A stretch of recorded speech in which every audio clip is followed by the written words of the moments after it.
We keep him heavily sedated. You won't be lonely anymore.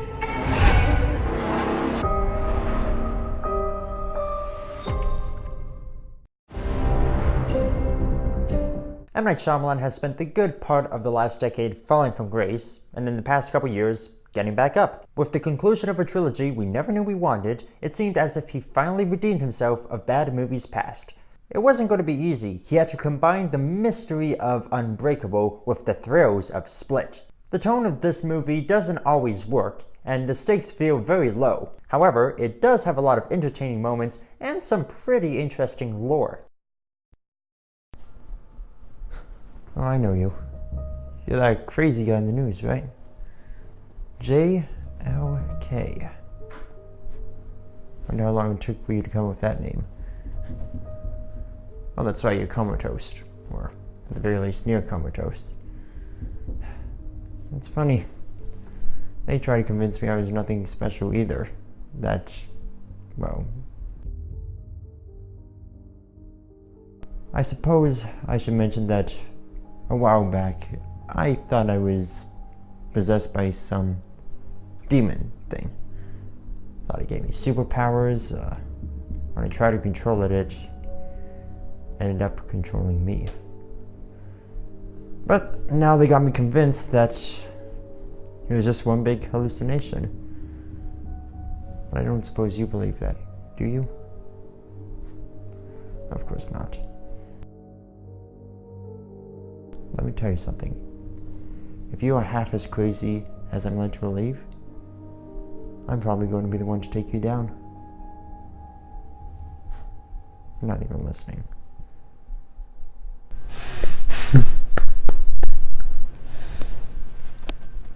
Good for you.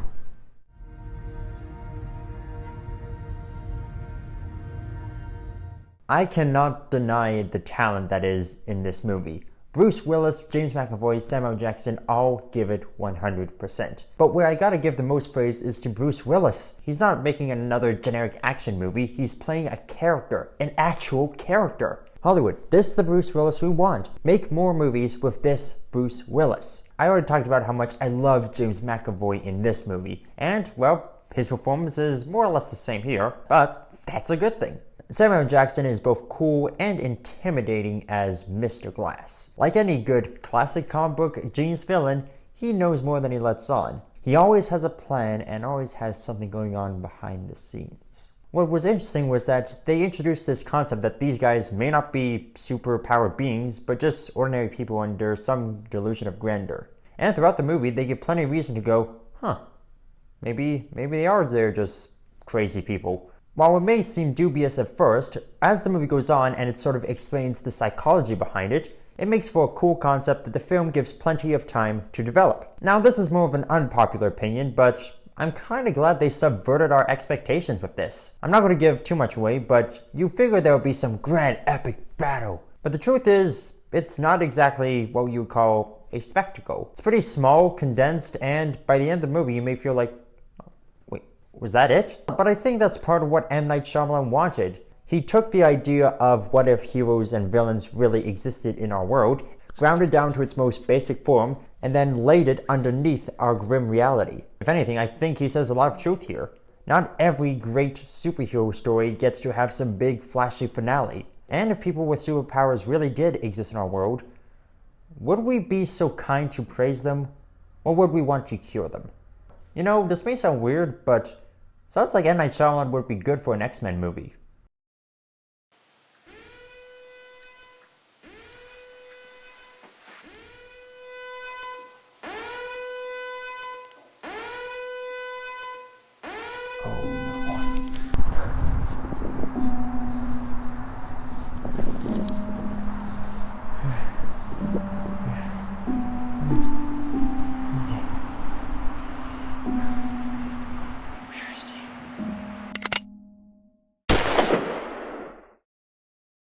Like I said earlier, there was no big flash bang conclusion, and while it was nice to have a sort of more grounded finale, a part of me did hope that we would get more than what we were seeing.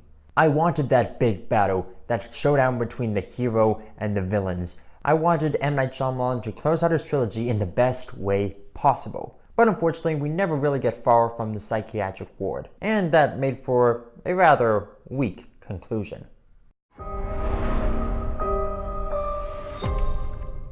Glass is not perfect. At times, it did feel like it needed more development after the huge success that was Split. We got Unbreakable in 2000, Split in 2017, and Glass in 2019.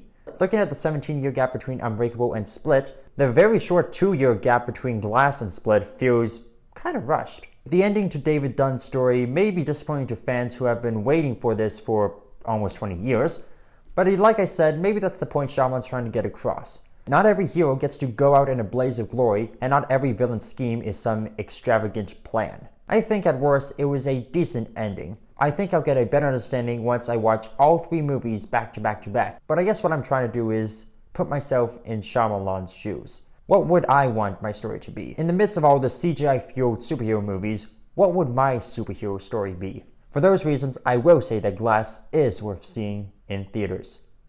In IMAX.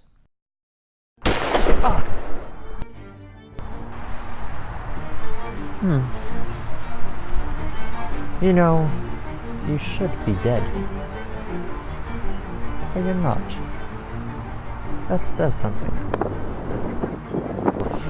You'll lose your power. Someday. Good to know.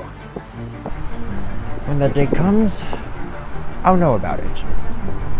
Then, I'll kick you when you're down. Wouldn't that be unfortunate? For now,